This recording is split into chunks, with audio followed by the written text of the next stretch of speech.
newspaper is here to let all the viewers know we're not in Philly anymore, and let the hardcore fans of the Rocky franchise excrete a little joy juice in their pants.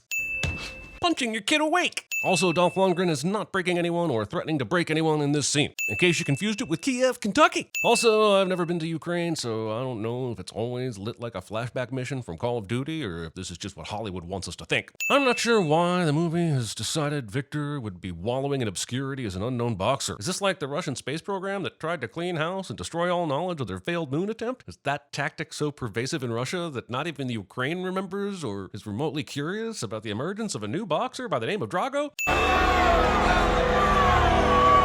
Applauding fighting, and yes, I know this movie is about boxing, but that doesn't make the applauding any less creepy. So, here's 50 cents for boxing.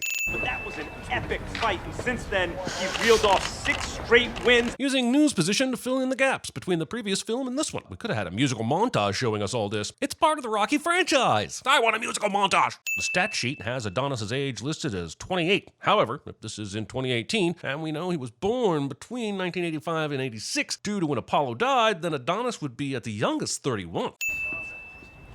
I love that the filmmaker showed commitment to the portrayal of her hearing loss storyline. But with that being said, did we have to be reintroduced to this with a joke about whether or not Adonis has taken a shit before his fight? You know, there's only 3 steps into that ring. This mirror entrance made me think we were getting a Force Ghost Rocky. And I'm not gonna lie, now I'm a little sad we didn't get a Force Ghost Rocky. Held by both his Backseat fighting.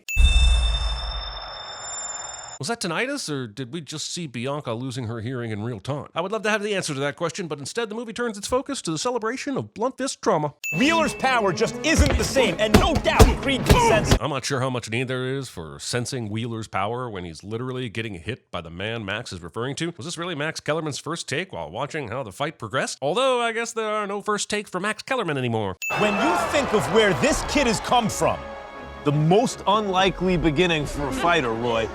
growing up the way he did, to make it to the top of boxing in this way, it's unprecedented. It may be unprecedented, Max, but you are making it sound like it's completely unbelievable. Sure, he had a rough start as a kid, but early on in the first film, he looked like he had become an accountant with a famous father and was financially stable enough to quit his job and focus on boxing full time. I mean, it does seem like a lot of f***ing work, but it also seems quite believable. This is the first step to building a legacy of his own, and I can hardly wait to see what's next for Adonis Creed. Probably just more boxing, him being the heavyweight champion and all. That's beautiful. I love that the Creed films are giving some focus to the relationship of Adonis and Bianca in the same way the early Rocky movies gave us some nice moments between Rocky and Adrian. However, that does not make this generic "I'm going to ask her to marry me, but I'm nervous, so what is your advice, father figure scene" any less generic. I asked her if she would not mind marrying me very much, which is kind of a dumb way of saying she's my world.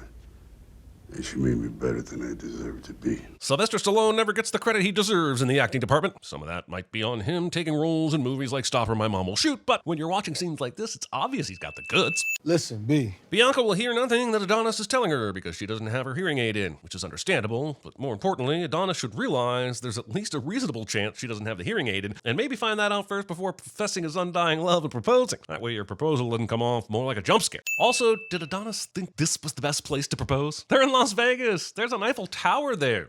Sure, you heard the good news. I get why Ivan would want his son to go up against not only the son of Apollo Creed, but also a fighter Rocky Balboa has been training. But at the end of the day, Ivan just wants his son to be the heavyweight champion, right? What if Adonis never gets to be the heavyweight champion himself? Then what do Ivan and Victor do? If you're going to point out Kiev earlier, why not point out this foreign skyline, which I'm certain no one has ever seen before? Holy shit, that's Philadelphia. You ever thought about going back to LA? Please.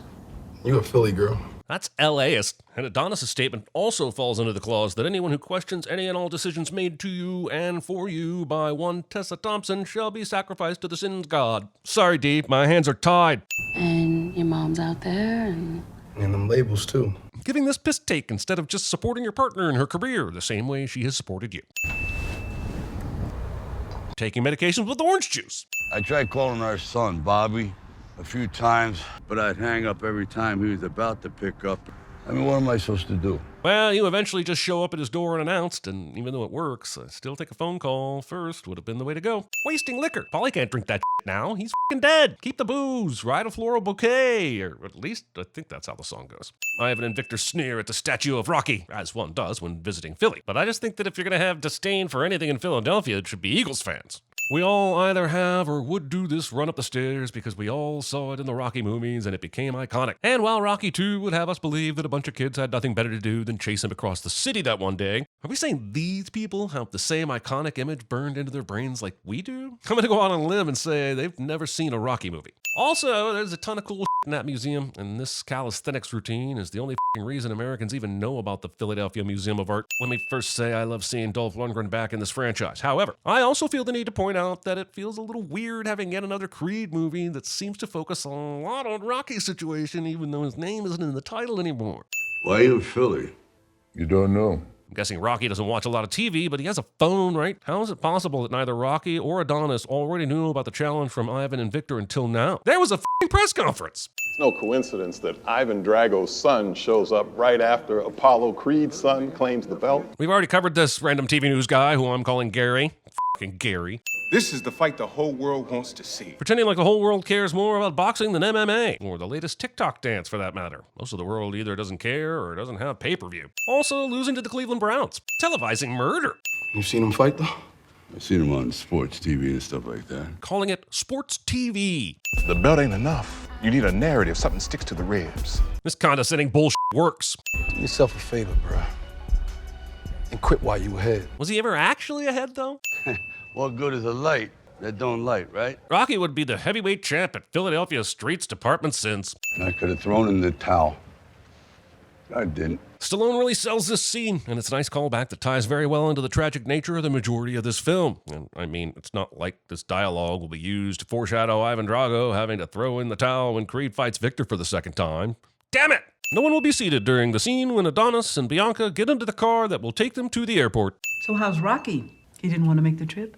Yeah, Ma. You know how he is with the traveling. And Yeah, there are so many examples in this franchise of Rocky hating traveling. Not like he loves driving his car or thinking about the past and listening to the musical stylings of one Robert Tepper, or that he went all the way to Russia to be in a fight. Wait. maybe it's broke. This is a super weird way to say, congratulations, I'm so happy about this baby. The director said, put a bowl of apples right behind him. This way the audience knows he's pretty close to being an asshole in this scene. Everything is gonna be fine, I promise. Unkeepable promises. Beat what they couldn't beat. Change the way they were remembered. This is our chance to rewrite history. This is not how history works, unless this is suddenly becoming a time travel movie, which, frankly, I'm okay with. Creed 2, The Way of Water.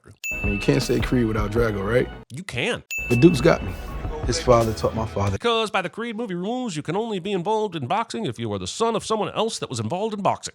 And knowing what happened between your father and Drago, I guess I shouldn't be surprised that when Adonis does press for the fight, he would have to answer questions about his dad getting killed in the ring, but goddamn, it doesn't make it feel any less sleazy to hear the interviewer bringing it up. So the sin, as always, is Max Kellerman. This is getting a sin because it had me searching patty cake for an outtake, and I found out that it's actually pat a cake, and now I don't know what reality is anymore. All those advertisers listed behind Creed and Drago are on point. I could never think about boxing without also thinking about Jersey Mike's. Much in the same way I can never think about Batman without thinking about Little Caesars. You're much smaller than your father. I know Ivan has to be the villain and all that, but the movie also wants us to sympathize with him, and giving him remarks like this makes that aspect of the movie much harder to get behind. The bread that results from this emotionally distracted kneading will most definitely be a sin. Scene does not contain anyone singing Living in America. Because we've seen the Rocky film before, we all know that Creed is not going to win this fight. And I love the first fight doesn't go the way the protagonist wants it to, but said protagonist is able to get over his fear and become victorious in the second fight cliche as much as the next person. But it still makes all the attempts at suspense in this first fight sequence pointless. All the boxing scenes in the movie are incredibly well done. Are they accurate? Maybe not. But the way the power and the pain of each punch is conveyed on screen deserves some recognition. no, D, out the corner, out the corner. I don't think he wants to be in the corner. This instruction is missing the enabling component of how to get out of the corner. Поэтому они смотрят на нас свысока.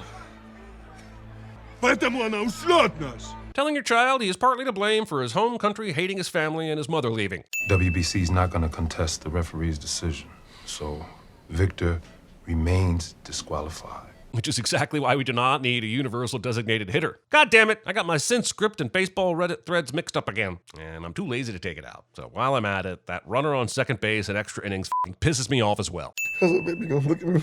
Slightly confused while rocking a Deuce diaper, most likely. Adonis, do you really feel like a champ? Do you think you deserve We always get this scene where a paparazzo yells out questions at the person which are clearly not going to be answered. Whether this is true to life, just some trope we've all bought into, or both, it's super annoying and can be omitted from all films as far as I'm concerned.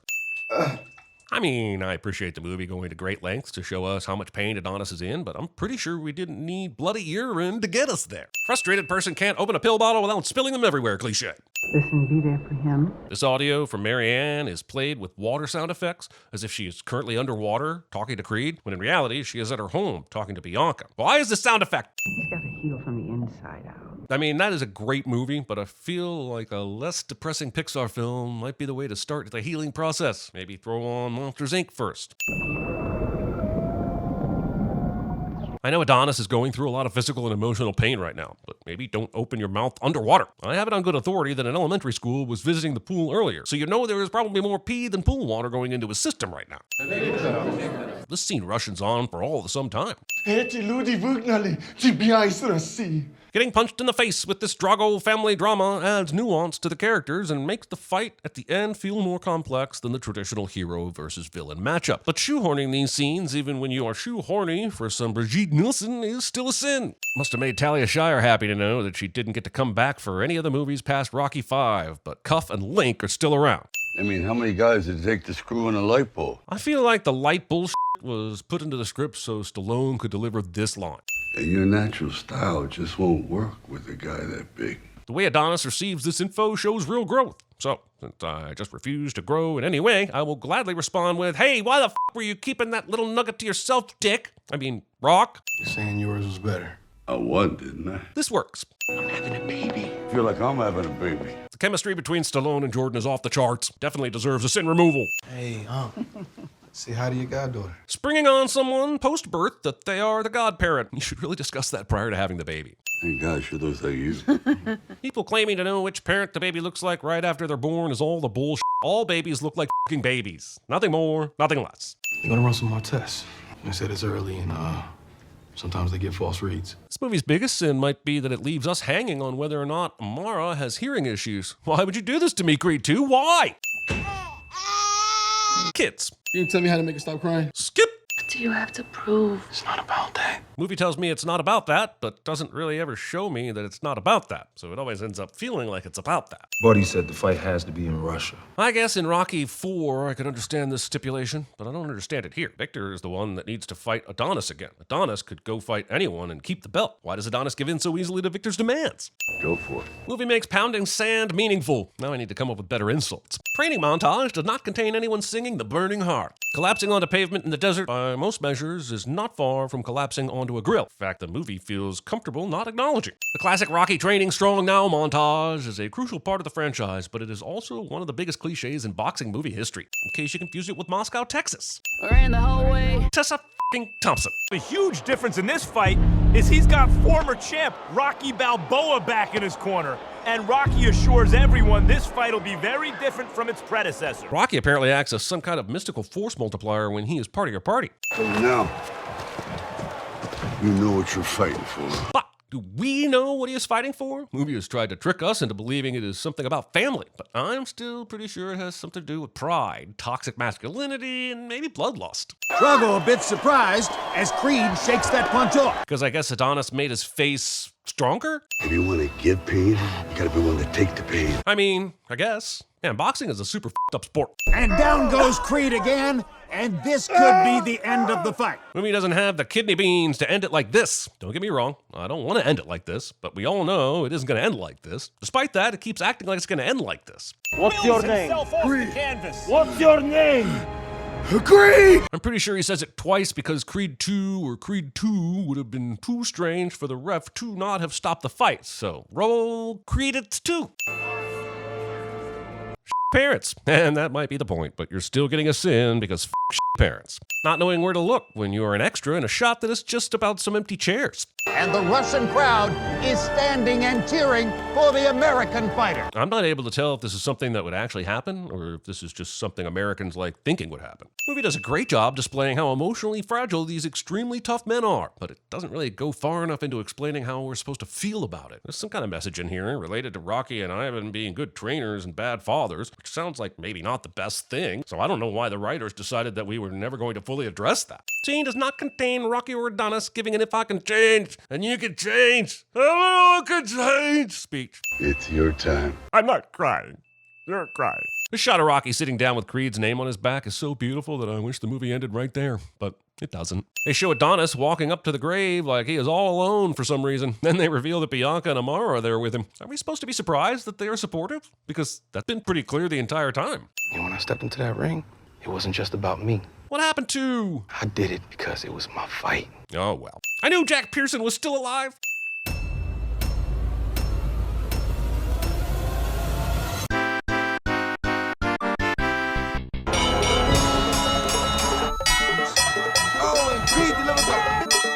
But at it is not slowing down.